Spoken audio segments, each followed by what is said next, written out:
estamos hablando de un tipo especial de comunicación, que es la comunicación técnica. ¿Qué le añade este apellido que le estamos poniendo a la comunicación? Tengo aquí en pantalla dos textos y uno de ellos, solo uno de ellos, es el que es técnico, ¿sí? El otro usa otro tipo de lenguaje, que es un lenguaje divulgativo. Es un texto divulgativo. Entonces, ¿cuál ustedes consideran que es el técnico y cuál consideran que es el divulgativo? Yo, profe, el Ah, de Madeline. rojo. Empieza por el de rojo, sí. Adelante, Madeline. Ok. Las fresas Fragaria SP se cultivan en diferentes zonas del mundo, tropicales, subtropicales e incluso en áreas templadas. Además de su interés comercial, este cultivo es de gran importancia social debido a la alta demanda de trabajadores requeridos para su producción y procesamiento en campo.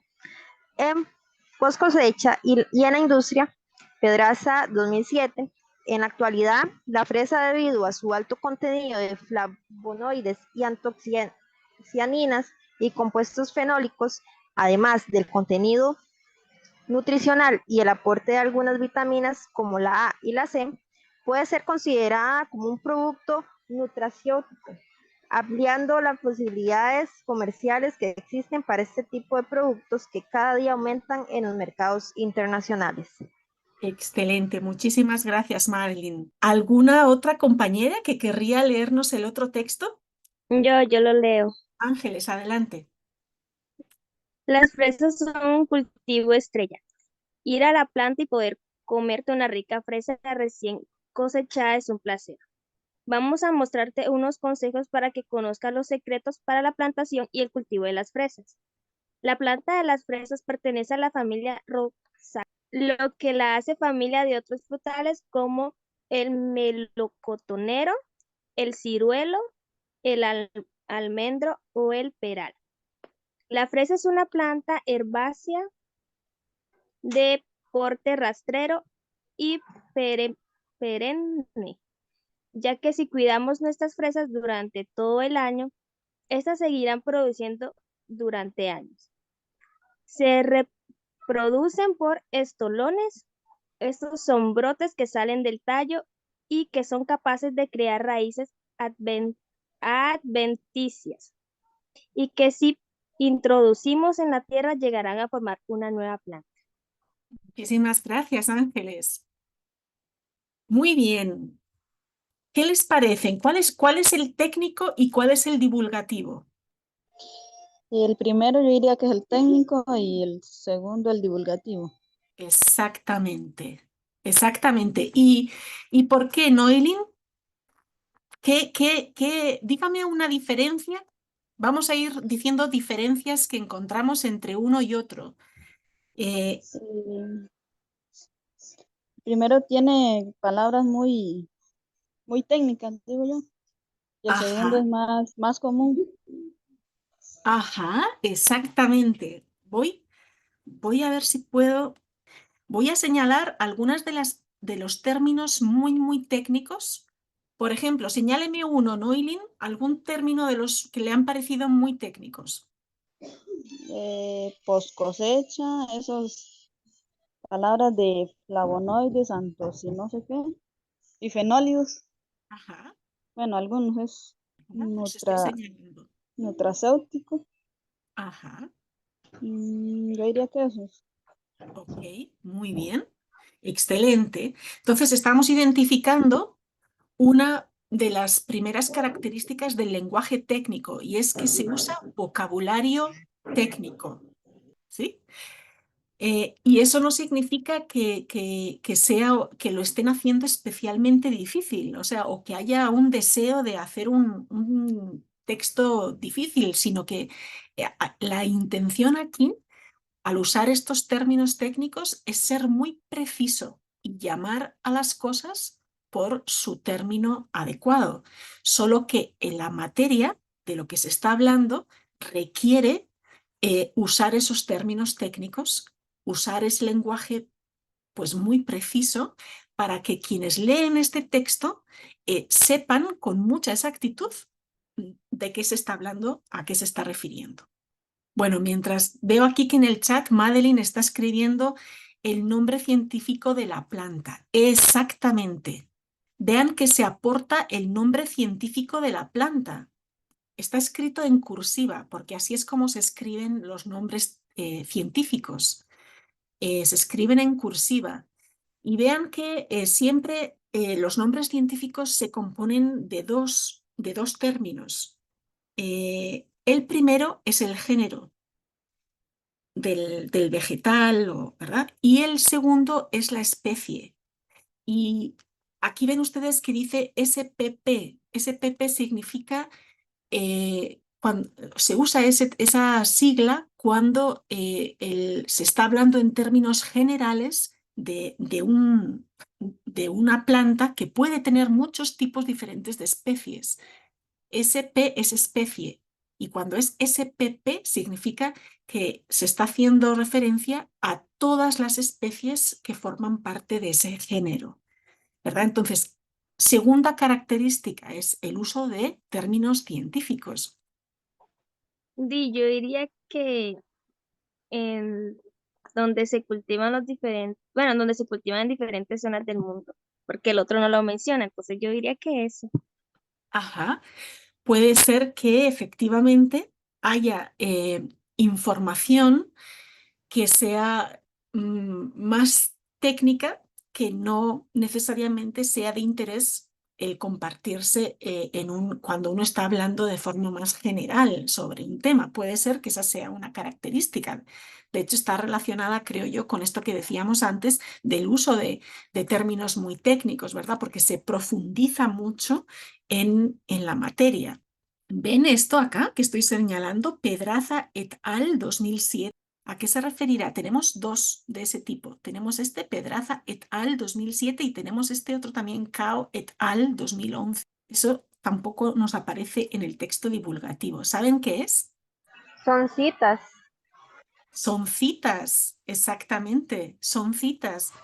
Está citándose ahí a un autor, una obra, que es la fuente de donde se tomó esa información. ¿Sí? Entonces, esta es otra característica muy importante de la comunicación técnica, de los textos técnicos, que nos basamos, obviamente, en información que otras personas también han generado antes, pero les reconocemos, les damos ese reconocimiento a esos autores y a sus obras. ¿Sí? Y la cita, cuando la hacemos en el texto, lo que hacemos es poner el apellido de los autores y cuando son varios, mencionamos el primer autor, que en este caso de ese ejemplo es Pedraza, el apellido es Pedraza, y et al se pone cuando son varios los autores de una obra, y para no repetir el apellido de todos ellos, se usa et al, que en latín significa y otros, Pedraza y otros, y el año en el que se publicó esa obra. Eso no lo encontramos en el texto divulgativo. El texto divulgativo, vean que también han sacado la información de algún lugar, pero es información más de conocimiento general, ¿verdad? Entonces, bueno, si hubiera que ir rastreando todos los lugares donde antes se ha dicho eso, pues sería pues una labor gigantesca. Entonces no es necesario cuando son cosas tan generales, tan de dominio común, ¿verdad? Pues quizás no es tan necesario poner de dónde has extraído esa información. Quiero hacerles una pregunta sobre qué cosas estamos viendo en el texto divulgativo que no están en el técnico. Me parece que hay una serie de ejemplos y características importantes de mencionar, como por ejemplo lo de las familias, ¿verdad? El ciruelo, el almendro o el peral, por ejemplo.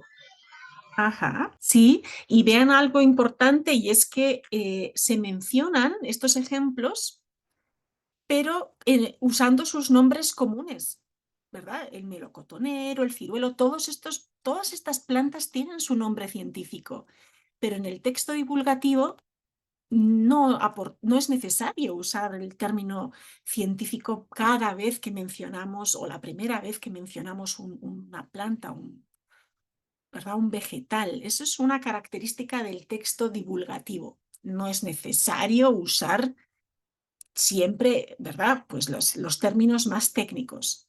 ¿Qué les parece esta expresión? Ir a la planta y poder comerte una rica fresa recién cosechada es un placer. ¿Qué les parece esa expresión? Es como más personal, siento yo. Exacto, es más personal, es más subjetivo. Vean que estamos hablando de términos muy de la vida cotidiana, ¿verdad? Una rica fresa, ¿verdad? Es la manera en la que nosotros le diríamos a alguien muy cercano, mira qué fresas más ricas compré esta mañana, pruébalas, ¿verdad? Comerte esto es un placer.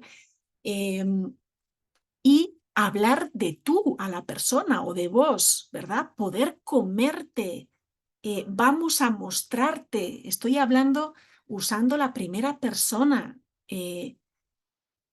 estoy involucrándome yo y estoy involucrándole a la otra persona a la que me está leyendo también, ¿verdad?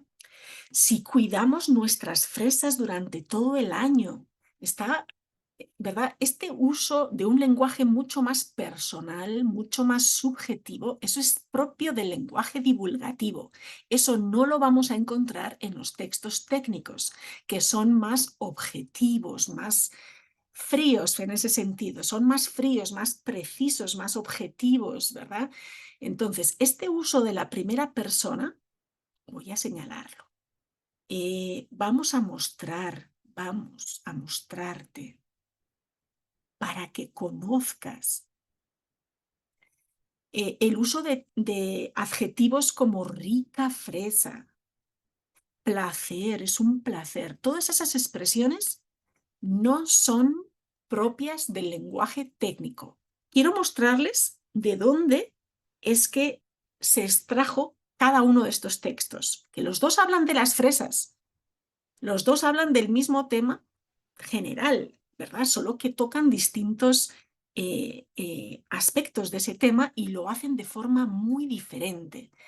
El texto azul, el del recuadro azul, que era el texto divulgativo, lo tomé de este sitio web que se llama Huertum, Agricultura Urbana, ¿verdad? Es un sitio web que lo que hace es compartir información, ideas sobre cómo poder cultivar distintos tipos de plantas sin necesidad de ser un experto, ¿verdad? Sin necesidad de dedicarte profesionalmente a ello. Entonces, habla para un público general, de personas que pueden estar interesadas en cultivar fresas, pero no porque sean expertos en cultivo de fresas, ¿verdad? Es gente común y corriente que quiere aprender de cómo quizás tener unas matitas de fresas, ¿verdad? Ahora miremos de dónde se extrajo el texto técnico.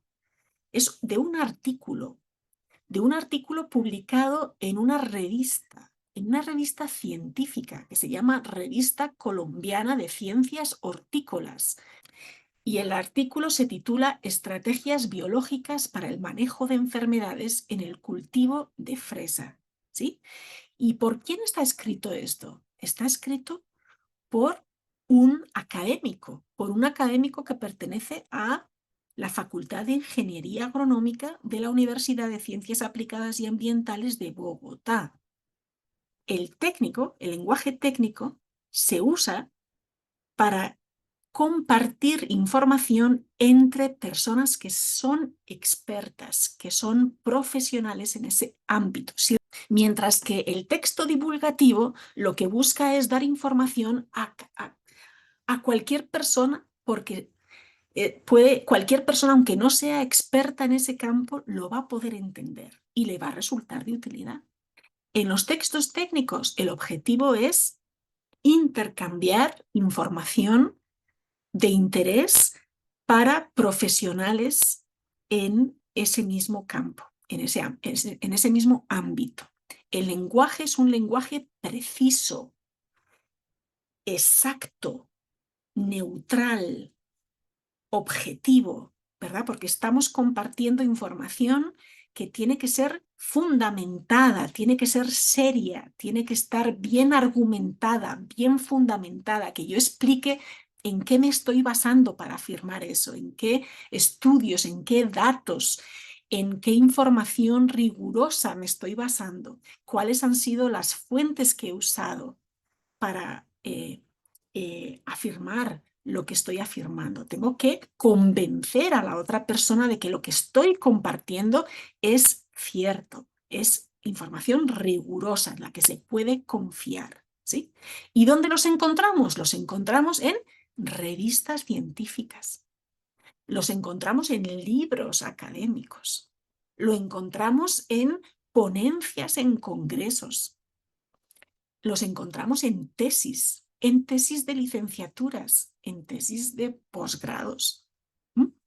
Mientras que los textos divulgativos tienen otro propósito, como decíamos, que es el de informar a la población general, a cualquier persona que esté interesado en ese tema, sea o no especialista. Entonces, ¿cómo tiene que ser su lenguaje? Tiene que ser un lenguaje mucho más sencillo, mucho más coloquial, mucho más personal, para atraer a la gente, para que la gente entienda fácilmente de qué se trata, porque no son especialistas, no son gente que se haya formado en ese campo. Entonces no podemos usar muchos términos difíciles y técnicos y usaremos ese lenguaje personal, ¿verdad? Y coloquial para que la comunicación enganche y sea fácil de entender. ¿Y dónde los encontramos? Los encontramos, abunda la información en Internet de tipo divulgativo. ¿Y por qué es importante que ustedes que están empezando una carrera desarrollen habilidades para comunicarse con otros especialistas de esa misma carrera, de esos mismos estudios? Bueno, porque es el lenguaje que ustedes van a usar para comunicarse con otros colegas de su misma profesión, de su misma carrera, de su misma disciplina. Y es el lenguaje con el que ustedes van a compartir lo que aprendan en esta carrera. Vamos a ver, como les decía, como segundo punto de la agenda, cuál es la propuesta de trabajo de la asignatura. Muy bien, ¿cuáles van a ser los objetivos de aprendizaje? ¿Qué vamos a aprender? Bueno, como les decía, y es en lo que vamos a enfocarnos en esta primera etapa de la asignatura, son principios básicos de redacción. Cómo redactar oraciones efectivas, cómo redactar párrafos efectivos. ¿Y eso por qué? Porque son los ladrillos con los que construimos nuestros textos, ¿sí? Son los ladrillos de nuestra casa. Entonces, por ahí vamos a comenzar. El segundo gran bloque de contenidos son, bueno, pues estas características del lenguaje técnico escrito que ya hemos empezado a ir descubriendo con la actividad que acabamos de hacer hace un momentito. ¿Qué es el lenguaje técnico? ¿Cómo lo distinguimos? ¿Cuáles son sus características? ¿Cómo buscar información de esa naturaleza, de naturaleza técnica? Y cómo cómo podemos escribir de forma técnica, usando citas como las que veíamos en el texto del técnico del recuadro azul. Cómo podemos citar a los autores en los que nos estamos basando. Cómo podemos referenciar esas obras, escribir el nombre y los datos que necesitan otras personas para buscar esa obra en nuestros documentos, en nuestros trabajos, informes, etc. ¿Cómo podemos incluir tablas y gráficos con datos? ¿Cómo podemos mencionar unidades de medida y nombres científicos, que es parte de lo que veíamos también hace un momentito? Y finalmente, el tercer gran bloque de contenidos de esta asignatura se refieren a la comunicación oral, que es uno de los temas que más les interesan a ustedes, lógicamente, porque es o sea, es complicado lo de la comunicación oral. No es fácil ponerse delante de un grupo de personas y desarrollar una exposición. Entonces, vamos a hacer en esta asignatura, van ustedes a poder obtener tips y recomendaciones sobre cómo preparar una exposición, una presentación oral y cómo realizarla ya en el momento y cómo elaborar un material de apoyo que les ayude a transmitir y conectar de mejor manera con el público que está escuchándoles en ese momento. Entonces, ven ustedes que son tres grandes bloques de contenidos los que vamos a estar viendo. La metodología, ¿en qué va a consistir? Bueno, vamos a estar viendo contenido a través de videos y lecturas. Entonces, todas las semanas ustedes van a ver que en el aula virtual vamos a tener una serie de videos y una serie de documentos que son de estudio, para su estudio personal, para que ustedes vean esos videos, lean esas lecturas y las estudien. Vamos a tener también quizzes de autoevaluación que les ayuden a ustedes a verificar en qué grado están asimilando ese material que se les está compartiendo esa semana. Y durante 4 semanas vamos a tener un foro académico. Vamos a ver ahora las fechas. Los foros académicos son parecidos al foro en el que ustedes se presentaron, pero son foros académicos donde vamos a estar poniendo en práctica el lenguaje técnico. ¿Sí? Vamos a estar compartiendo todo lo que hemos aprendido en cada semana y usando ya para compartir ese aprendizaje, esas ideas, esos aportes, vamos a estar usando de una vez las características del lenguaje técnico. A partir de la semana cuarta van a empezar a hacer ya en paralelo, van a empezar a trabajar en la preparación de un informe escrito sobre un tema que ustedes van a escoger, ¿sí? Y ese informe escrito, donde van a ustedes a plasmar, ¿verdad? Van a ustedes a poner en práctica todo lo que van a estar aprendiendo sobre cómo redactar textos técnicos, lo van a poner en práctica en ese informe. Y ese informe, como les digo, lo que va a reflejar el resultado de una investigación que ustedes van a hacer. Ustedes van a escoger el tema que les interese dentro de lo que es su disciplina y van a investigar, van a buscar información sobre ese tema y luego van a componer un informe donde van a detallar qué información encontraron sobre ese tema. ¿Sí? Entonces, a partir de la semana cuarta, empezamos con ese proceso de escoger un tema, de fijarnos unos objetivos de investigación, buscar información técnica, académica, y elaborar ese informe escrito. Y ya acercándonos al final, en las semanas 10 y 11, ustedes van a tener la oportunidad de realizar esa presentación oral, y ahora les voy a explicar qué opciones tenemos para eso, y también presentar una versión mejorada de su informe escrito, porque lo que vamos a hacer es que ustedes van a presentar una primera versión de ese informe. Yo la voy a revisar, les voy a dar realimentación y ustedes van a poder hacer una versión mejorada, corregida de ese informe. ¿Cómo va a ser la evaluación? Bueno, acá en esta diapositiva lo que tenemos son las actividades evaluadas que vamos a tener a lo largo de la asignatura. Empezando por la semana 3, que es la que comienza el lunes. Este lunes ven que, como les decía, vamos a tener 4 foros académicos. Cada foro tiene un valor de 1 punto, o sea, un 10% de la calificación final. Y si sumamos los 4 foros, vemos que son un 40% de la nota final. O sea, es importante, tienen un peso importante los foros. Así que va a ser algo importante que ustedes puedan dedicarles atención a estos foros, ¿sí? Seguir muy bien las indicaciones. Ahora vamos a ver cuáles son las recomendaciones de cara a los foros. Ahí tienen ustedes el tema al que está dedicado cada uno de estos foros y ya hacia el final del cuatrimestre, ¿verdad? Lo que tenemos es la entrega del informe escrito, que vale esa primera versión que ustedes van a entregar, va a valer 1,5 puntos. La semana 10 vamos a tener la presentación oral y la entrega también del material de apoyo que ustedes van a construir para apoyar esa presentación.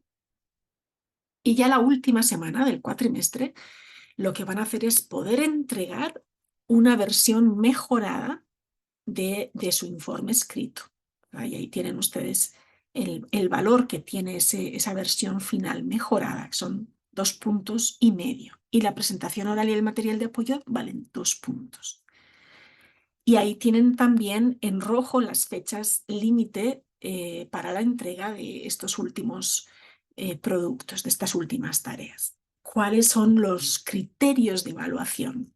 ¿Sí? Los criterios con los que se va a evaluar su participación en el foro. Y esta es la rúbrica que vamos a usar. La misma rúbrica para los 4 foros. Es la misma. Donde vamos a ver el seguimiento general que se haga de la consigna o de las instrucciones. Por eso es muy importante leer con cuidado qué se está pidiendo, ¿verdad? ¿Qué aspectos debo cubrir con mi intervención en el foro para que no se les quede ninguna cosa por fuera? Es importante que hagan su primera intervención en el foro en los primeros 4 días de la semana. Si la semana comienza el lunes, entonces que puedan ustedes ir haciendo su intervención primera o lunes, el mismo lunes, o martes, o miércoles, o inclusive jueves, ¿sí? ¿Para qué? Para que el resto de los días de la semana ustedes puedan hacer réplicas a 2 compañeros o compañeras. También vamos a mirar el nivel de profundidad con el que ustedes están elaborando sus respuestas. Si se ve que han leído el material, que han visto los videos de la semana, ¿sí? Y que todo eso les ha aportado insumos para que sus respuestas sean ricas, sean completas, profundas.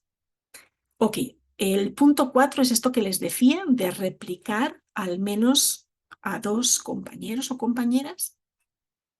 El punto 5 es fundamentar con cada uno de los aportes que hagan con al menos 3 citas y referencias de fuentes académicas. Y de nuevo, ¿verdad? El objetivo es que ustedes empiecen ya en el foro, en los foros, a hacer uso de las características del lenguaje técnico.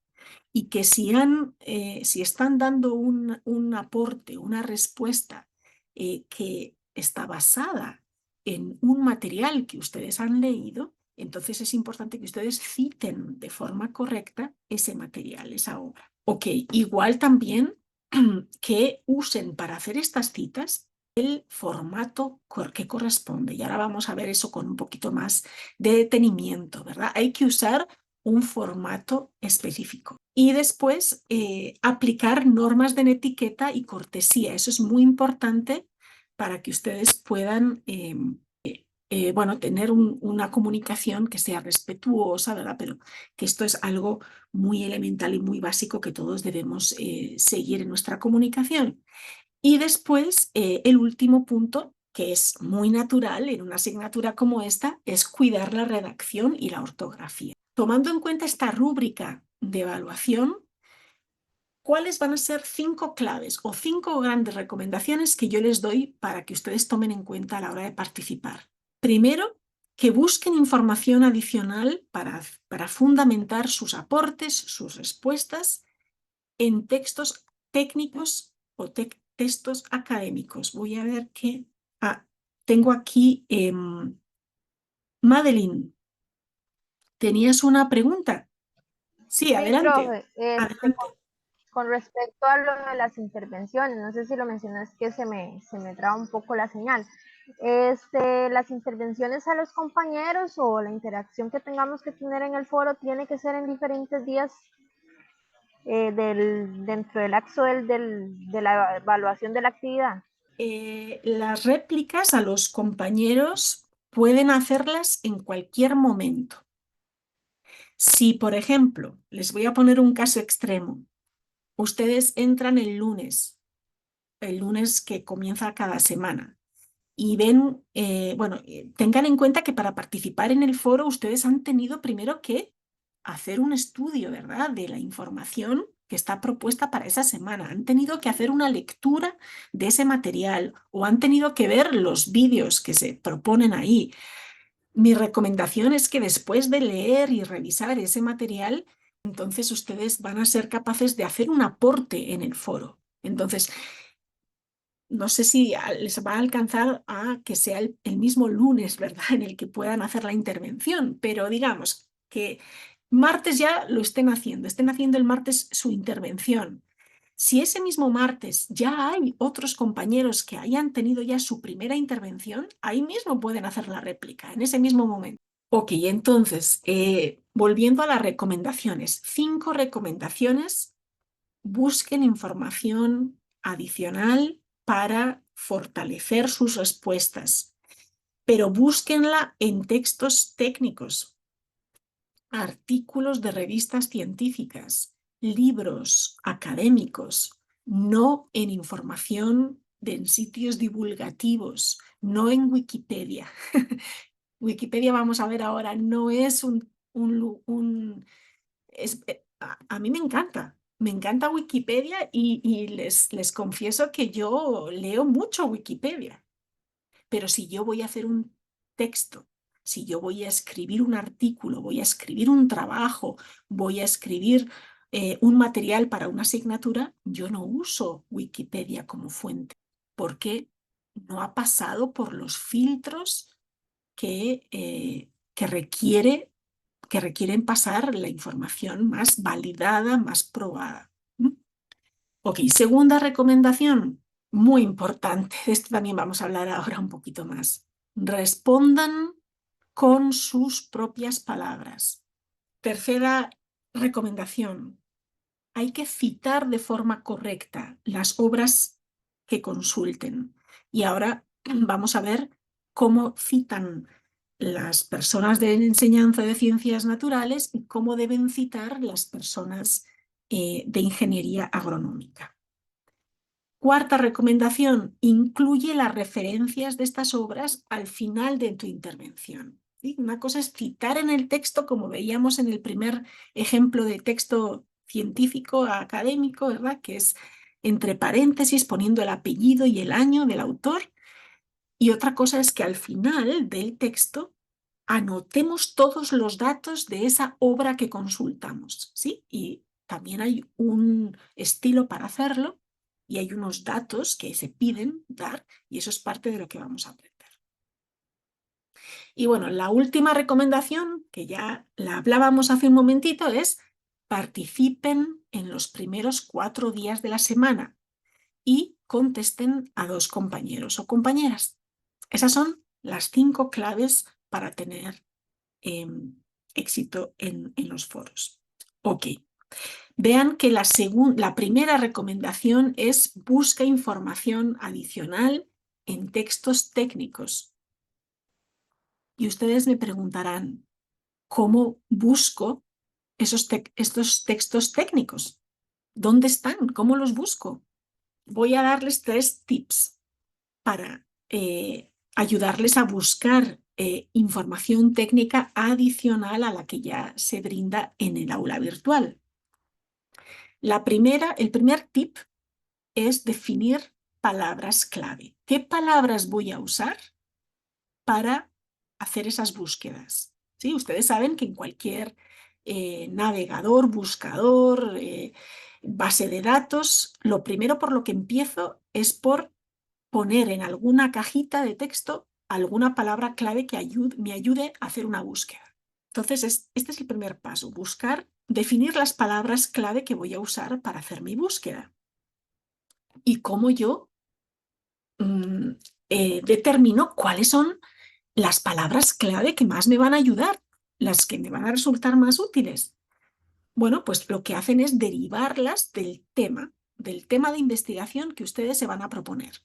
O del tema, en el caso de los foros, el tema que sea aquello que sea el tema del foro, de ese foro particular. Entonces, con ese tema, de ese tema yo extraigo, derivo de ese tema las palabras clave. Y uso, y no solo una palabra clave, sino que varias palabras clave. Y para unir estas palabras clave uso estas partículas booleanas que se llaman, que es el AND y el OR, que son solo dos de los que existen. Hay otros, pero estos son los más útiles, que son términos que se usan en bases de datos para hacer que las búsquedas los resultados de las búsquedas sean más precisos y se acerquen más a tu necesidad, a lo que tú necesitas investigar o averiguar. Y les pongo aquí un ejemplo. Imagínense que el tema sobre el cual yo estoy investigando o del cual yo quiero saber es cómo controlar plagas en cultivos de la piña. Bueno, pues yo lo que podría es dividir, extraer, ¿verdad? De ese tema las palabras clave y las uniría con con estas partículas booleanas, ¿verdad? Que son AND y OR. Ahora les voy a explicar qué significa cada una. Cuando yo uso AND, la partícula AND, lo que va a hacerme el buscador es tirarme documentos que contengan las dos palabras que yo he unido mediante esa partícula al mismo tiempo, ¿verdad? Si yo pongo plagas and piña, me va a tirar resultados de documentos que tienen ambas palabras.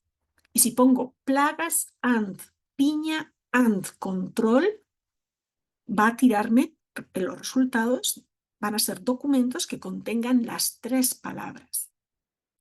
Y si uso ORD, lo que va a hacer el buscador es entender que a mí lo que me interesa es que tenga control o manejo. Me da igual, son sinónimos, ¿sí? En algunos documentos se va a hablar de control de plagas y en otros documentos se va a hablar de manejo de plagas. Entonces me interesan los dos. Me interesan los dos tipos de documentos, tanto los que usen el término control como los que usen manejo.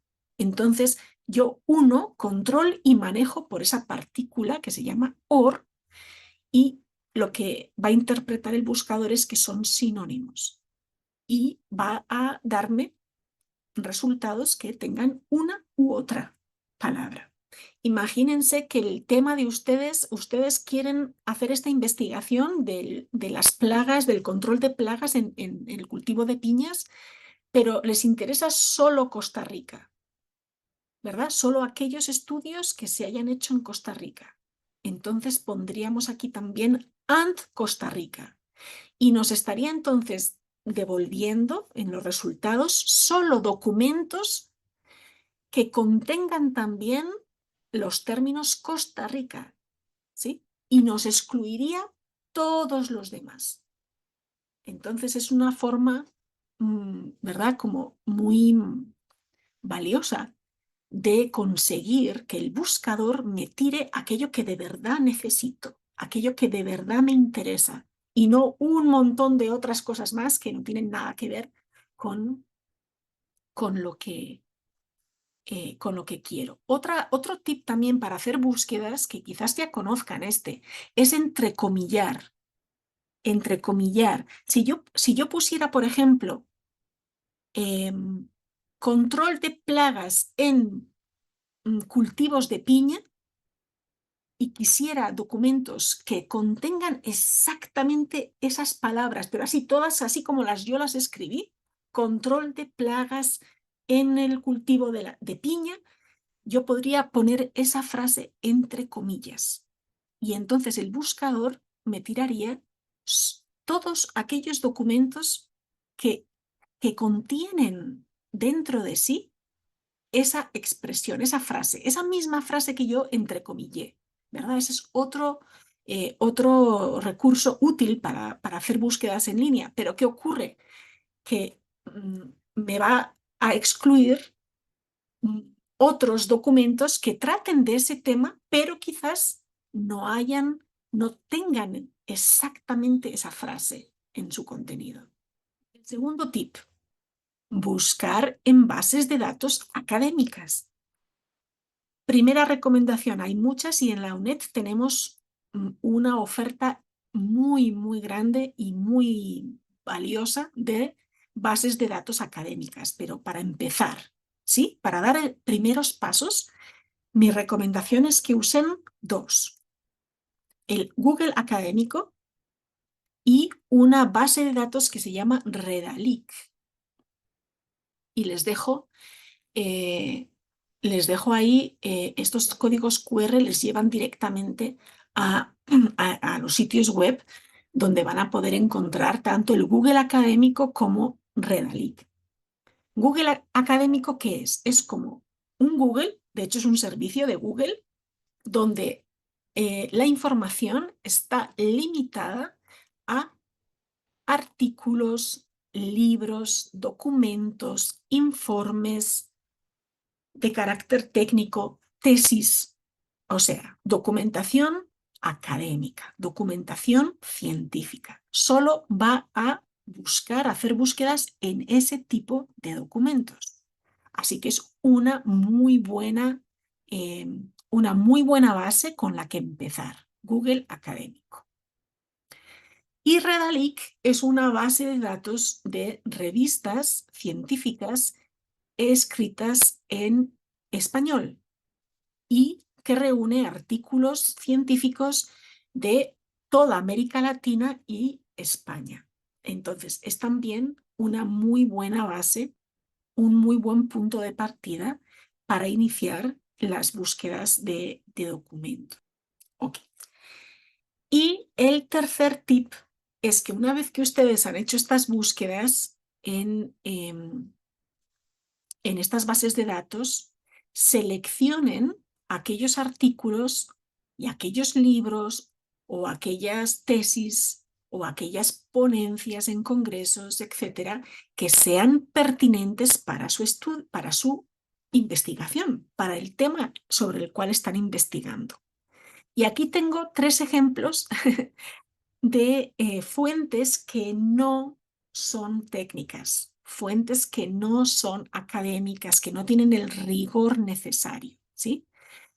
Wikipedia, ya les mencionaba hace un momentito, ¿verdad? Que es muy útil para tener una idea general. Cuando yo quiero saber de un tema del cual no sé nada, lo primero que hago es ir a Wikipedia, yo misma. Pero es mi primer paso para saber de un tema. Jamás, si yo tuviera que hacer un trabajo sobre ese tema, si tuviera que escribir un documento formal sobre ese tema, ¿verdad? No sería una fuente que yo escogería. Este segundo que tenemos en el centro, que dice Ramas de la Biología, es un sitio web que existe en Internet, que se llama Diferenciador. Descubre las diferencias y las semejanzas de montones de temas. En este caso, las ramas de la biología, ¿sí? Esto es un blog de carácter divulgativo, un sitio web de carácter divulgativo. No contiene información rigurosa, técnica, validada, aprobada. Por tanto, no es una fuente válida para mi trabajo. Igual este blog que se llama Educación 3.0 es otro de los que yo uso mucho. Yo soy educadora y bueno, hay información que me puede servir, pero como digo, información general, tips y recomendaciones generales, pero no para que yo lo use como información válida en la que yo me pueda apoyar, fundamentar para un escrito más a fondo, más a profundidad, más serio de un tema. ¿Cuáles sí son fuentes, artículos, libros pertinentes? Bueno, pues estos ya, este que tienen aquí a la izquierda, esta imagen de la izquierda, eso es un artículo científico. Así son los artículos científicos. Aquí arriba vemos el logo de la revista, en este caso se llama Cuadernos de Investigación UNED. el título del artículo, impacto y oportunidades de biorefinería de los desechos agrícolas del cultivo de piña Ananas comusus en Costa Rica. ¿Sí? Los autores, de dónde son estos autores, cuál es la institución académica donde ellos trabajan, la fecha del artículo, el número de la revista en el que fue publicado, siempre comienzan por un resumen, un abstract, que viene en español. Muchas veces viene en español y viene en inglés, y ya después viene el texto del artículo. Así es un artículo científico. Van a encontrar ustedes muchas citas. Obviamente al final del artículo van a venir las referencias, que es el listado de obras consultadas. Van a encontrar ahí mucha información valiosa, validada, muchas veces para que un artículo sea incluido en una revista, ha sido revisado por otros académicos que han hecho observaciones al artículo y que si no les ha parecido la información suficientemente rigurosa, sólida, rechazan a ese artículo para que no se publique en la revista. Entonces, el que un artículo haya sido publicado en una revista implica que ha pasado por un proceso de revisión, que otros expertos lo han revisado y han dicho, sí, es una información seria, sí, es una información valiosa, podemos fiarnos de esta información, ¿sí? Entonces, ese es el valor que tiene de usar como fuentes artículos de revistas científicas. Este de aquí, de la derecha, es otro. Uso de agroquímicos en la producción intensiva de piña en Costa Rica. Es un artículo que está extraído del portal de revistas académicas de la Universidad de Costa Rica. Para el informe escrito, algunas claves. De nuevo, 5 claves, 5 recomendaciones. La primera, muy importante, escoge un tema específico y determina qué quieres saber, ¿verdad? ¿Y a qué me refiero por tema específico? Manejo de plagas en el cultivo de la piña en Costa Rica. Ese es un tema específico, ¿sí? Es un tema específico porque es concreto, porque vas a enfocarte en un pedacito de una realidad muy amplia que es el cultivo de la piña.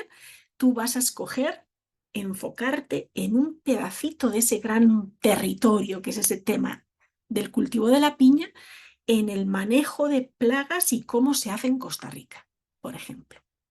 ¿Sí?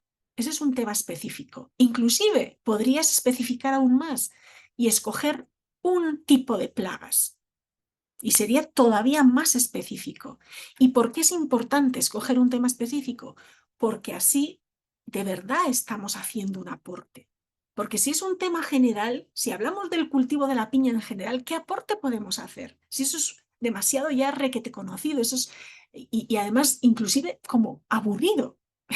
El plantear un tema general es demasiado aburrido porque es como decir generalidades y nada concreto y ninguna información que de verdad entonces sea como interesante.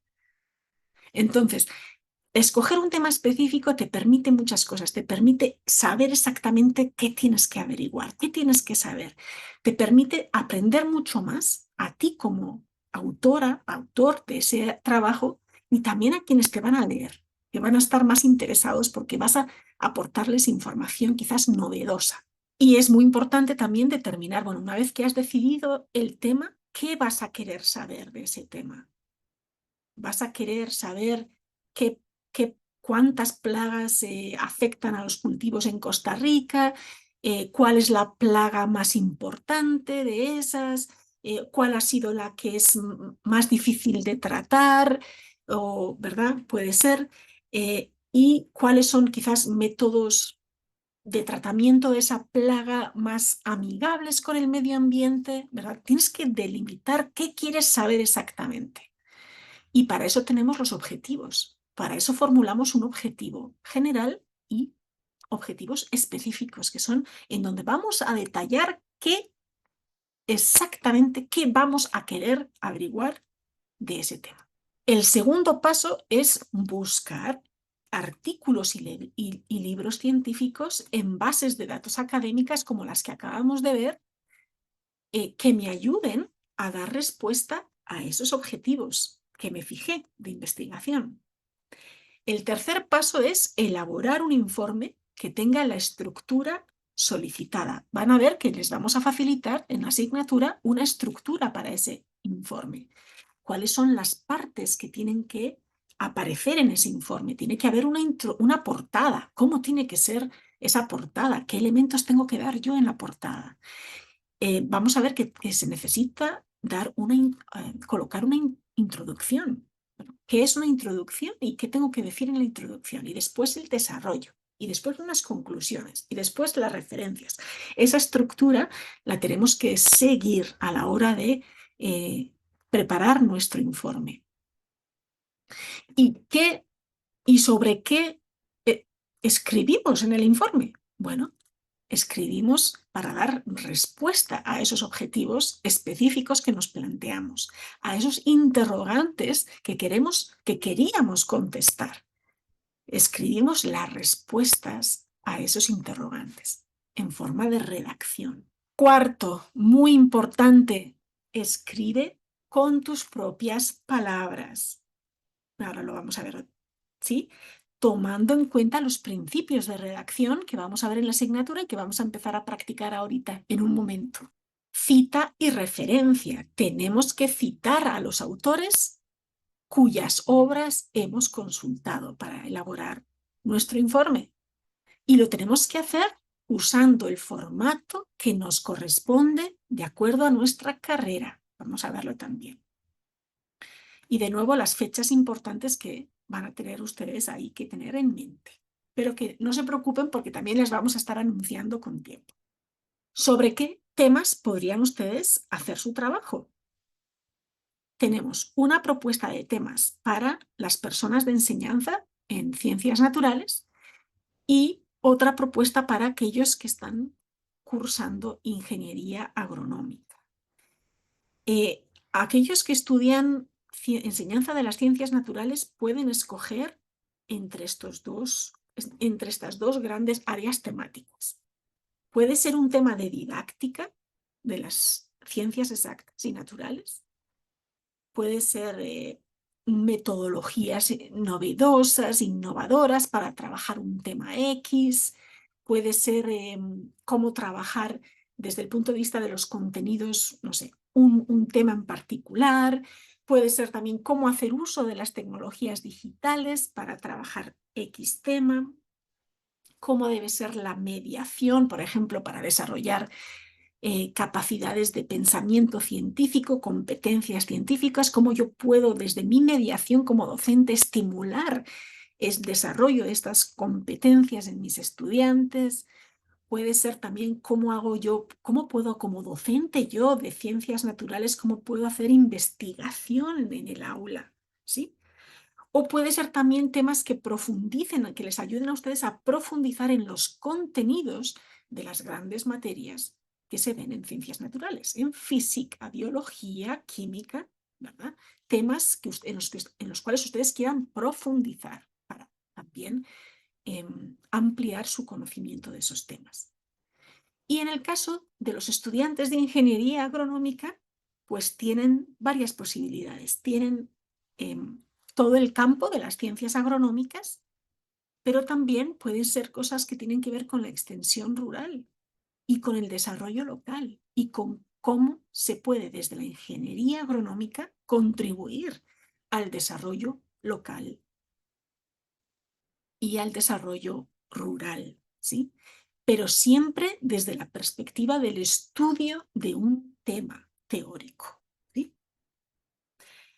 Este video que tienen aquí, esta imagen que tienen ustedes aquí a la derecha es un video que les vamos a recomendar que vean, que se llama mandalas para la elección de un tema y que les explica cómo pueden usar una técnica que se llama la técnica de los mandalas para ayudarles a seleccionar y delimitar, especificar un tema. Es una estrategia muy bonita, a mí me encanta esta técnica de los mandalas y les invito a que no dejen de verlo y de usarlo, de usar esa técnica para ayudarles a delimitar el tema que van a investigar. Y ahí tienen el código QR para que les va a llevar directamente a ese video, pero también va a estar y está, de hecho, ubicado en el aula virtual. Así que también pueden llegar a él a través del enlace que hay en el aula virtual. Este tema del plagio es fundamental. También es otra de mis grandes recomendaciones que ya veníamos mencionando. No al plagio. Vamos a estar usando la herramienta Turnitin, que es una herramienta que tenemos disponible en el entorno, en el campus virtual, para verificar que no haya plagio en sus trabajos.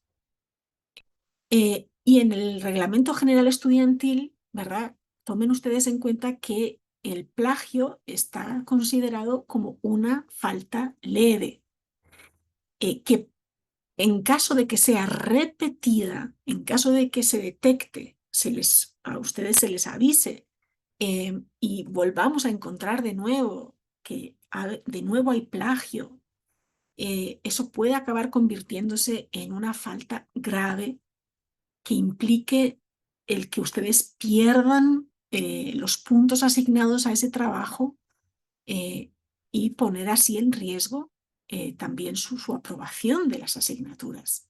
Entonces, es algo importante a tomar en cuenta. ¿Cómo puedo evitar el plagio? Porque es muy fácil, es algo tan frecuente que leamos un documento y tomemos una parte integral de ese documento y la llevemos a nuestro trabajo. Es que es algo muy frecuente. ¿Cómo podemos evitarlo? Aquí tengo yo 4 pasos que les sugiero seguir para evitar que les ocurra a ustedes esto.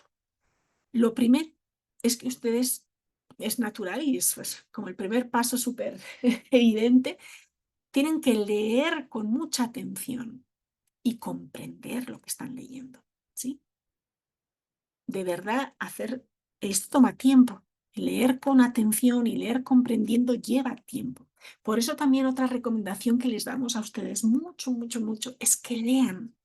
Cuanto más lean ustedes, más gusto, más facilidad van a tener también a la hora de leer fácil y rápido y comprendiendo, ¿verdad? Es como un músculo que desarrollamos, que va a hacer que cuando leamos lo podamos hacer cada vez más rápido y comprendiendo a fondo lo que ahí se está diciendo.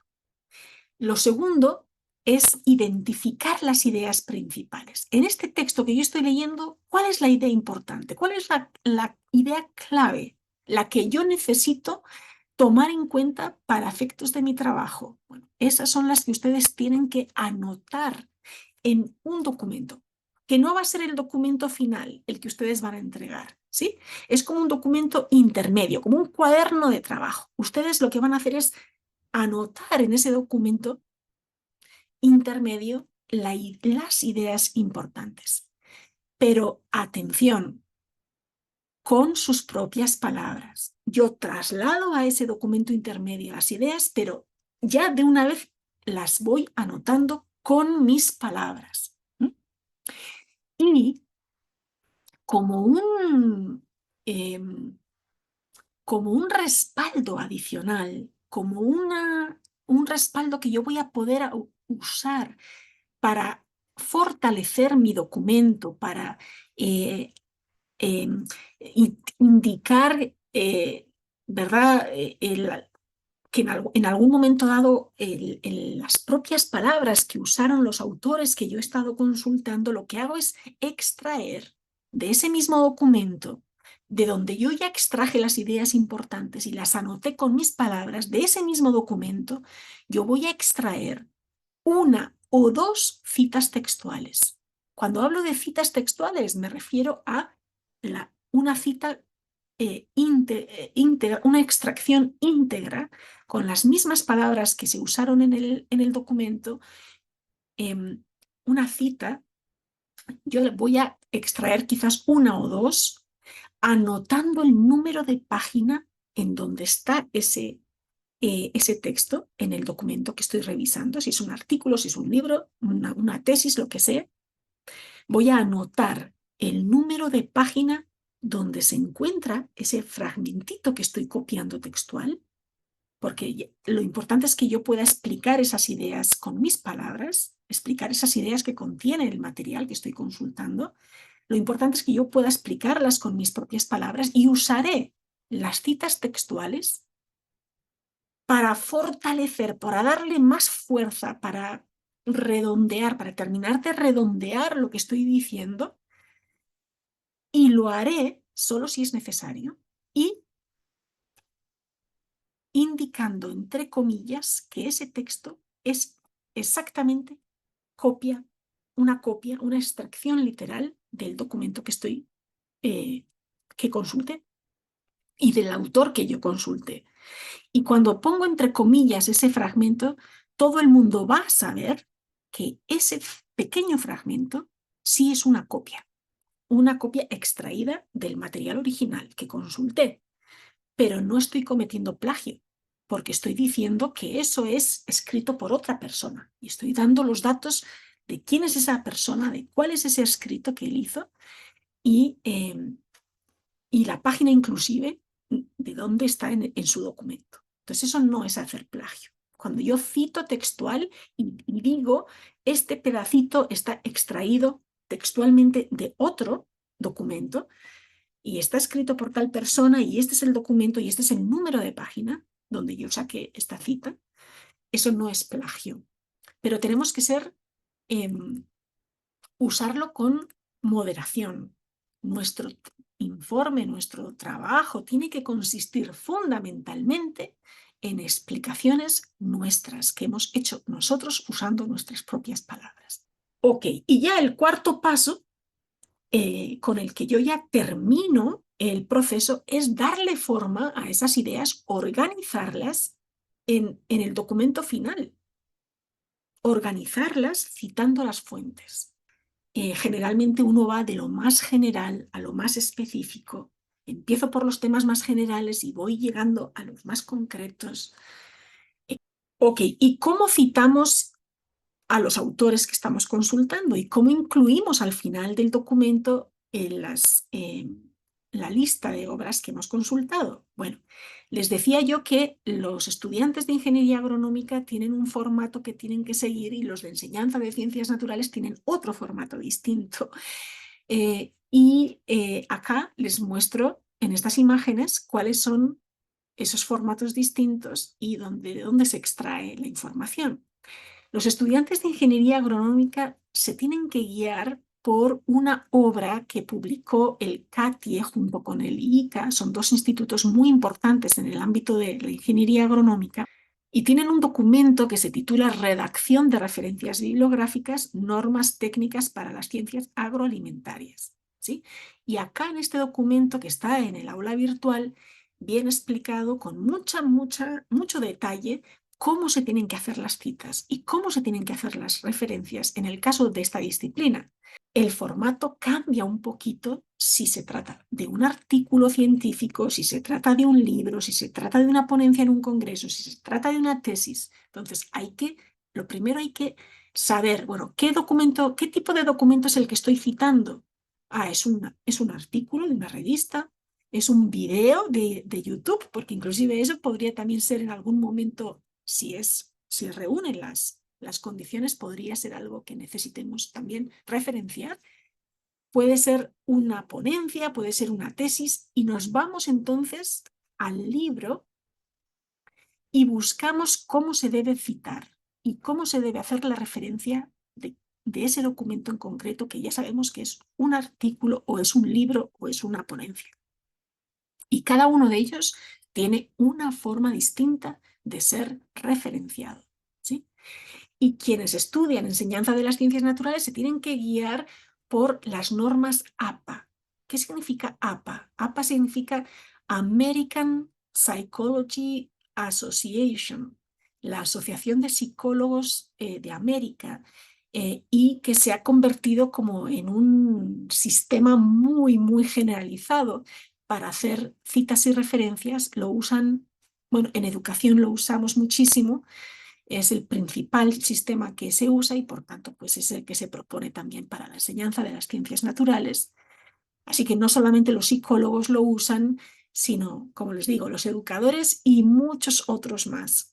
En el ámbito de las ciencias sociales se está imponiendo muchísimo las normas APA.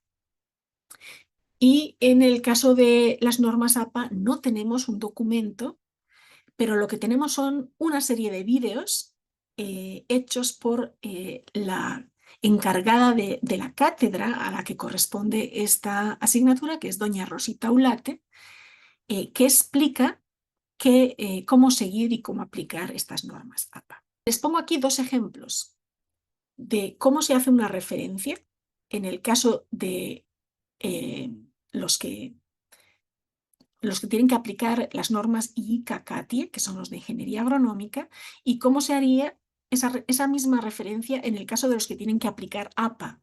Bueno, pues vemos ahí, ¿verdad? Esto es un libro que se titula Textos y pretextos, guía de gramática y estilo para escribir bien, y así es como se tiene que hacer la referencia de este libro en el caso de aplicar IICACATIE, y así, de esta otra manera, en el segundo lugar tenemos la forma en la que se tendría que hacer si seguimos APA. ¿Cuáles son las diferencias? Bueno, por ejemplo, que en APA el año de publicación del libro lo ponemos entre paréntesis, pero IICACATIE no pone entre paréntesis el año. Los dos ponen el apellido del autor seguido de una coma, seguido de la inicial de esa persona, seguido de un punto. Después viene el año de publicación, pero vemos que unos lo hacen con paréntesis, los otros no. Después viene el título del libro y vemos también una diferencia, y es que IICACATIE no usa la cursiva, mientras que APA sí. En APA el título de los libros se pone en cursiva. Y después, en el caso de IICACATIE, viene el país y la ciudad donde está editado ese libro y la editorial. Y en el caso de APA solo ponen la editorial, no ponen ni el país ni la ciudad. Y en el caso de IICACATIE pone el número de páginas que tiene ese libro. Y en el caso de APA no se pone el número de páginas. Así que esto es un ejemplo de cómo hacer referencias de un libro según uno y otro estilo. Ok, la presentación oral. Hay dos opciones para la presentación oral.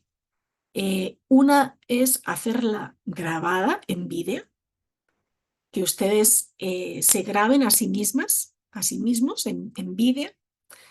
Y la otra opción es que la hagan en vivo, en una tutoría sincrónica que vamos a tener el 3 de diciembre, un sábado también, y estaríamos en la tutoría solo las personas que van a estar haciendo la presentación en vivo y yo, ¿verdad? Esos seríamos aquellos que estaríamos presentes en esa tutoría. Entonces, de acuerdo a lo que ustedes prefieran, si prefieren hacerla grabada, ¿verdad? Tienen varias opciones para grabarla. Pueden usar PowerPoint, que es una herramienta que permite hacer grabación en video, y ahí está, en el aula van a tener un tutorial de cómo hacerlo, pero puede ser también en Canva, que se está convirtiendo en una herramienta muy usada para hacer videos y grabarse uno mismo. También hay otra que se llama Stream, que es de Microsoft. De los que tienen el paquete de Office 365 tienen esa herramienta disponible para hacer grabaciones. Así que hay varias posibilidades. Y en todos los casos va a ser importante que ustedes hagan un material de apoyo. ¿Un material de apoyo qué es? Puede ser una presentación, es lo más frecuente, pero puede ser otra serie de cosas. Puede ser un póster, y vamos a explicar ahí también qué son los pósters.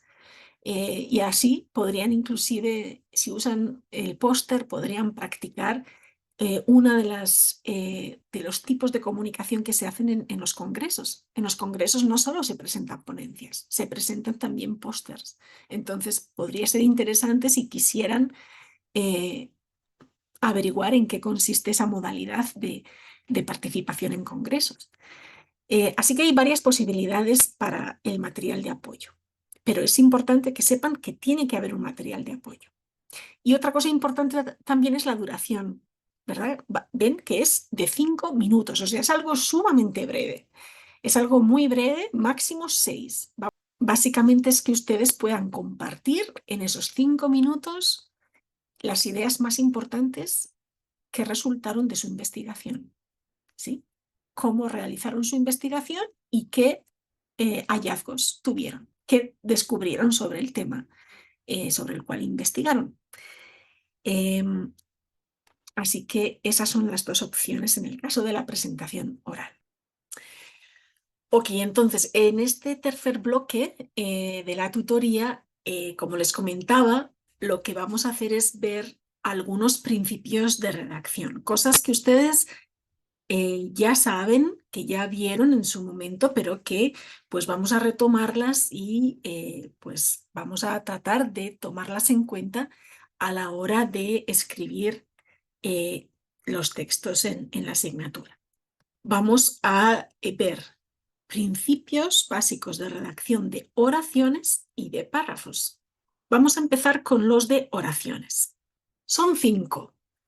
Brevedad, claridad y sencillez, orden, acción y vocabulario sencillo. Y son 5 principios que seguramente hay más, pero estos son los básicos, los esenciales, los que nos van a ayudar a lograr que nuestra redacción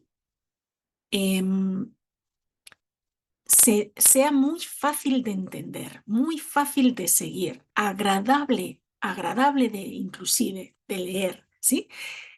Y que nos van a ayudar también a transformar lo que es muy común y muy natural que nos sale de primeras a la hora de escribir, que es que vamos escribiendo muy parecido a cómo hablamos. ¿Sí? El primer instinto que tenemos cuando agarramos un lápiz y papel o cuando escribimos en un dispositivo es escribir las ideas según éstas nos vienen a la mente, según nosotros las diríamos si estuviésemos hablando.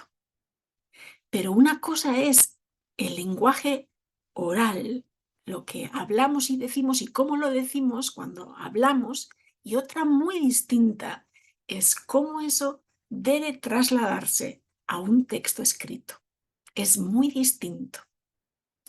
Cuando nosotros hablamos uniendo todas las ideas en borbotones, ¿verdad? Así como me están oyendo hablar, que yo voy hablando sin pensarlo mucho, ¿verdad? Yo sé que tengo que decir, pues lo he preparado, pero digamos que a la hora de hablar yo voy diciendo las ideas ¿verdad? Sin tener una planificación así súper exacta y delimitada y de las palabras exactas que voy a usar y de cómo las voy a ordenar no, ¿verdad? Me dejo guiar muy naturalmente, pero cuando voy a escribir tengo que pensar mucho más, tengo que trabajar mucho mejor las expresiones que van a quedar ahí plasmadas.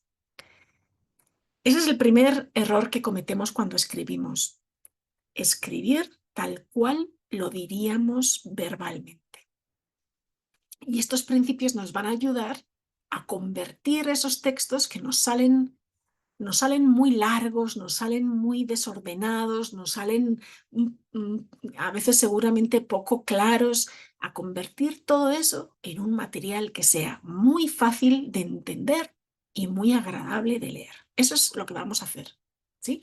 Y el primer principio que nos va a ayudar en eso es el principio de brevedad. ¿Qué significa el principio de brevedad? Que las oraciones cuanto más cortas, siempre que reúnan una idea completa, va a ser mucho mejor. Tenemos que evitar oraciones demasiado largas, demasiado extensas, porque eso cansa, porque además luego perdemos el hilo de lo que estábamos diciendo y leyendo. Y ahora vamos a hacer unos ejercicios y vamos a ver un poco cómo podemos lograr este principio de brevedad, ¿sí? Que consiste en muchos casos en dividir una oración que nos ha salido muy larga porque hemos unido dentro de ella muchas ideas seguidas, uniéndolas muy a menudo por una coma, mediante una coma. Ese principio nos va a enseñar a dividir, como digo, esas oraciones que nos salieron muy largas en varias oraciones más cortas, donde vamos a aprender a poner el punto cada vez que terminemos una idea. Terminamos una idea, punto, no coma, punto. Seguimos con la siguiente idea, terminamos otro punto y así sucesivamente. Okay. El segundo principio es el principio de la claridad y sencillez. Y este principio, pues, como su mismo nombre indica, ¿verdad? Lo que nos está invitando es a tratar de que nuestras oraciones no sean muy complejas, no tengan mucha información, no tengan muchas aclaraciones dentro de ellas, ¿verdad? Que no, o frase tras frase, tras frase, tras frase, ¿verdad? Como estos complementos y que se hacen, eso también tiene mucho que ver también con la extensión, pero sobre todo con la complejidad, con que estemos dando mucha información en una sola oración. Entonces vamos a aprender a construir oraciones que sean más simples, más limpias, ¿verdad? Y que no amontonen dentro de ellas mucha información, sino que saquemos la información que estamos adicional, la complementaria, la vamos a sacar y la vamos a colocar en otra oración por separado. El tercer principio es el principio de orden. Hay un orden a la hora de escribir y en castellano y en español. Ustedes saben que el orden más común, como el natural, es sujeto, verbo, predicado. Ese es el orden más natural que tenemos en el español y es el que más fácil nos resulta de entender. Cuando leemos algo que tiene ese orden, sujeto, verbo, predicado, lo entendemos fácil. Eso no significa que siempre tengamos que escribir siguiendo ese orden, ¿no? No necesariamente. Pero si a menudo nos basamos en si la mayor parte de nuestro texto usa ese orden, eso va a hacer que sea fácil de entender. Y que cuando alteremos ese orden y pongamos, por ejemplo, al inicio algo que no es el sujeto, pero que es el elemento, quizás la pieza de información más importante, la que queremos destacar, entonces ahí vamos a hacer esos énfasis que también ayudan a transmitir la idea que queremos. Cuando colocamos al inicio de la oración el pedacito, la pieza, el dato más importante que queremos destacar. Eso también es parte de darle un orden adecuado a la oración y hacer que la idea quede mucho más clara y sea fácil de captar por los que están leyendo. El cuarto principio es el principio de la acción. ¿Qué significa este principio? Bueno, pues que vamos a preferir escribir con los verbos en voz activa y no en voz pasiva. ¿Recuerdan ustedes cuál era la voz activa y cuál era la voz pasiva? La voz pasiva es cuando decimos las casas son construidas en fila. Las casas son construidas en fila. Eso es voz pasiva, ¿sí? Porque ahí las casas no es el sujeto, es el objeto, pero estamos dándole la vuelta para hacerlo sujeto. Entonces es una estructura como más compleja, como más complicada. Entonces debemos preferir la voz activa. ¿Cuál es la activa? Bueno, aquella que coloca el sujeto que de verdad es el que hace la acción, ¿verdad? La empresa construye las casas en fila. Los constructores o los, ¿verdad? Sí, los constructores construyen las casas en fila. Estamos poniendo el sujeto que de verdad está a cargo de la acción de primero y las casas como objeto, ¿sí? Entonces, el principio de acción, el cuarto, lo que nos está invitando es a usar la voz activa. Y el quinto es el de vocabulario sencillo. ¿Qué significa esto? Significa que no vamos a poder usar palabras complejas o técnicas o científicas, términos científicos. No significa eso. Este quinto principio no significa que no podamos usar vocabulario técnico. Lo que está invitándonos a hacer es a que nuestro lenguaje no use palabras o expresiones innecesariamente complicadas, que no queramos hacer la cosa como muy sofisticada, como para darle un tono muy, como pensando que estamos dándole así un tono elevado a nuestro escrito, innecesariamente. ¿Sí? Ahora, y vamos a ver algunos ejemplos de eso. O sea, es tratar de ser siempre lo más sencillos que podamos, usar preferir las palabras sencillas, las expresiones sencillas, fáciles de comprender. Si tenemos que usar en algún momento un término técnico, lo usamos, claro que sí. Si tenemos que ponerle un nombre científico, claro que sí, lo vamos a hacer, pero el resto de la construcción va a ser lo más sencilla posible. ¿Por qué? Porque el objetivo de la comunicación, y ustedes lo señalaban al principio muy bien, es transmitir una idea y que las personas que nos están leyendo o nos están escuchando entiendan esa idea. Ese es el objetivo de la comunicación. Y todos estos principios que estamos aquí viendo tienen por objetivo hacer que nuestra comunicación sea lo más efectiva y comprensible, por tanto, para las personas que nos van a leer, en este caso, ¿verdad? Que es de redacción. Los principios para la redacción de párrafos. Entonces, vean, son 4 y son estos. El primero, un párrafo, una idea. ¿Qué significa esto? Que yo voy a dedicar a cada párrafo a desarrollar una sola idea. No voy a hacer párrafos larguísimos donde voy sacando idea tras idea tras idea. No, voy a separar, si son varias las ideas que tengo que tratar, yo las voy a separar en párrafos por aparte. Y cada párrafo va a estar dedicado a una sola idea. Ese es el primer principio. De manera que, ¿por qué esto es importante? Porque yo le doy la pista a los lectores, a los que están leyendo mi escrito, les doy esta pista. Se termina este párrafo, entonces aquí se termina esta idea. Y en el siguiente párrafo, ¿ustedes qué pueden esperar? Encontrar otra idea. Siempre va a estar relacionado con el mismo tema. Estoy tratando de un solo tema, pero de ese tema yo estoy dando varias ideas. Y cuando le pongo un nuevo párrafo, le estoy lanzando al lector ese mensaje.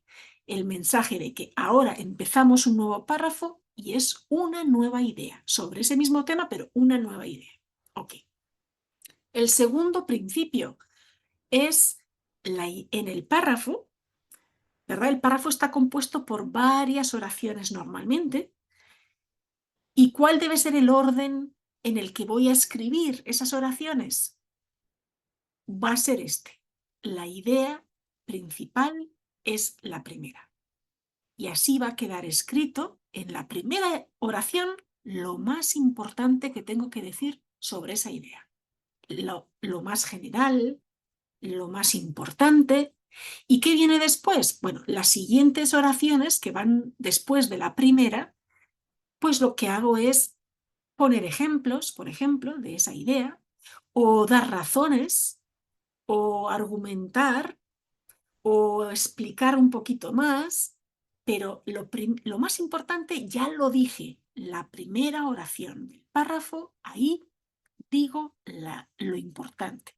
las demás ideas del párrafo son para dar soporte, para complementar esa idea, para explicarla más, para dar ejemplos, etc. Ok. Tercer principio. Los párrafos tienen que ser ni muy largos ni muy cortitos. Lo ideal es que tengan una extensión intermedia. Eso no significa que de vez en cuando yo no pueda hacer un párrafo cortito de una sola oración. Puede ser.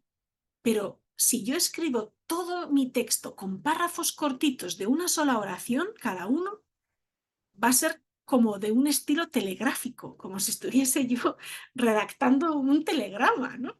Entonces eso es cansado y no transmite muy buen estilo. Igual si mi texto son párrafos largos, súper extensos, eso es muy pesado de leer, muy, muy pesado.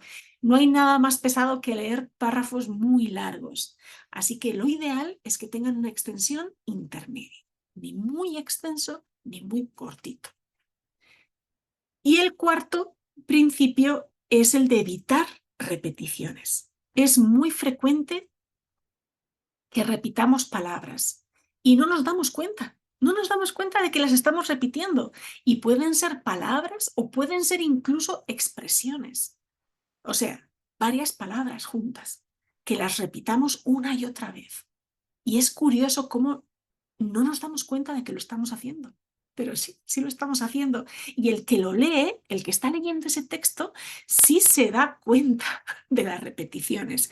Y son muy cansadas y dan una idea de poca riqueza y de mal estilo.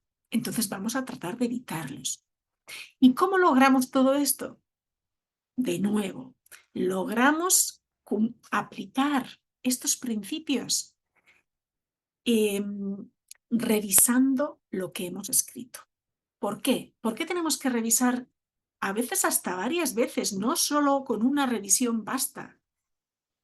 Leer y releer lo que hemos escrito para ir puliendo, para ir afinando, mejorando antes de darle a enviar. Eso sí, voy a escribir en el foro.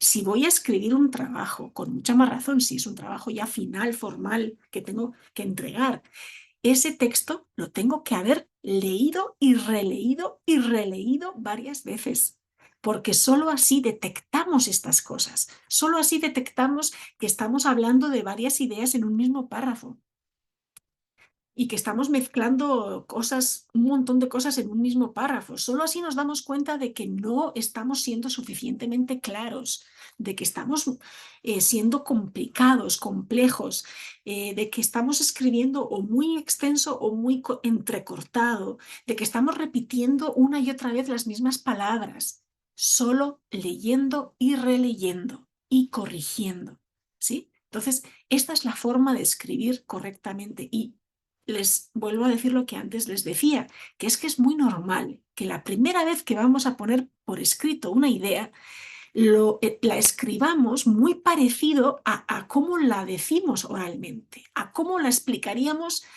verbalmente. Pero eso es muy diferente a cómo ya después en el papel queda bien, bien escrita, bien clara, bien con estilo escrito algo, ¿sí? Entonces, una cosa es el lenguaje que usamos verbalmente y otra cosa es el lenguaje que usamos a la hora de escribir. A la hora de escribir tenemos que ser más breves, más concisas, más claras, ¿sí? Y escribir bien cuesta. Escribir bien cuesta mucho. Y bueno, lo dicen los mismos escritores y escritoras que se sientan horas y horas y horas a rehacer, a reescribir, a revisar lo que han escrito una y otra vez hasta que queda bien pulida, ¿no? esa redacción. Entonces, estos son los 4 principios para la redacción de párrafos. Bueno, ya nos queda un minuto para terminar y lo que... bueno, quizás contarles esto rápidamente. Este es un párrafo. Este es un párrafo y está perfectamente estructurado de acuerdo a lo que acabamos de ver. Hay una frase líder vamos a llamar a la frase líder a la frase importante, a la que transmite la idea más importante, y las demás son ideas de desarrollo, y ya terminamos el párrafo con una fase última de cierre o de transición. Y vemos aquí que perfectamente se cumple esto. ¿Por qué? Porque, vean, voy a leerlo rápidamente. Si me dan un chancecito, sé que estamos ya sobre el tiempo, pero si me dan un chancecito para que veamos esto. La evaluación del aprendizaje es un proceso que implica recoger información con o sin instrumentos para analizarla y emitir una valoración que permita tomar decisiones fundamentadas. Esa es la idea principal. Ahí estoy diciendo qué es la evaluación del aprendizaje. ¿Qué viene después?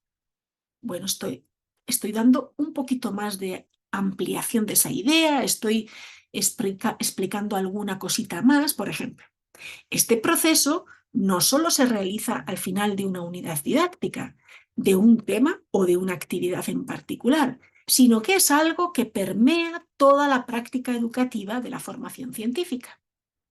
Estoy ampliando un poquito más esa idea primera que ya dejé clarísima desde el inicio. ¿Y con qué cierro? Con una última aclaración. Dicho de otra forma, la evaluación no solo brinda información sobre los aprendizajes científicos que han adquirido los alumnos, también determina los contenidos y las formas de enseñanza. ¿Qué he hecho en ese párrafo? He definido qué es evaluación del aprendizaje. He usado un párrafo para definir una idea. Y desde el primer momento, la primera oración, ya digo la definición. Vean que está ahí bien clara, bien dicha. Primera oración. Y la segunda y tercera oración me sirven para aclarar, explicar un poquito más esos elementos, algunos de los elementos de esa definición. Pero ahí cierro el párrafo. 6 recomendaciones generales para esta asignatura. La primera es que recuerden que las semanas comienzan el lunes, van de lunes a domingo.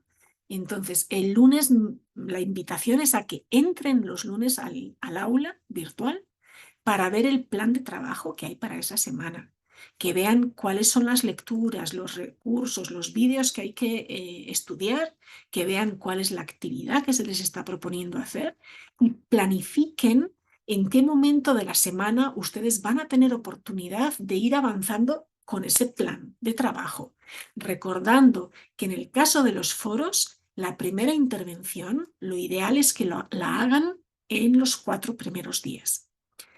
La segunda recomendación es que lean el material, busquen información adicional para ampliar sus conocimientos de cada uno de los temas que vamos a estar trabajando. En la UNED es muy importante que ustedes apliquen esta práctica de buscar información adicional, que ustedes se conviertan en quienes investigan de cada uno de los temas y aprendan cómo buscar información y resolver y ir aprendiendo, profundizando en los temas que más les interesan. La tercera recomendación es esta que decíamos ahora un momentito: revisar y volver a revisar, escribir y no enviar hasta que ustedes hayan leído varias veces eso que han escrito y lo han mejorado, lo han pulido. No envíen la tarea antes de haber hecho esa revisión. La cuarta recomendación es que pongan atención a la realimentación. Nosotros les vamos a dar, en mi caso, con ustedes, que tengo ese gusto que les decía yo, de acompañarles como tutora, yo les voy a estar dando realimentación de cada una de las tareas que van haciendo. No hay nada más triste que ir avanzando en la asignatura cometiendo una y otra vez los mismos errores, a pesar que desde el primer momento casi ya se les había orientado acerca de cómo corregir esos errores. La quinta recomendación: usen el foro de dudas. En el foro de dudas vamos a estar aclarando todas las consultas que ustedes tengan sobre la asignatura, sobre los contenidos, las tareas, la evaluación, aquellas cosas que sean más personales, que no quieran ustedes compartirlas en el foro, que posiblemente pueda verlas. Por supuesto, voy a estar más que deseosa de atenderlas a través del correo interno de la plataforma. Pero para todas otras cosas que puedan ser valiosas para los demás compañeros, plantéelas en el foro de dudas. Y la sexta recomendación, disfruten. Disfruten de esta oportunidad de aprender a comunicarse mejor, más efectivamente, aprender a disfrutar del placer también de escribir y de comunicarse. Muchos de ustedes han dicho en el foro que le tienen especial temor al exponer delante de personas. Bueno, vamos a tener una pequeña práctica de cómo hacerlo.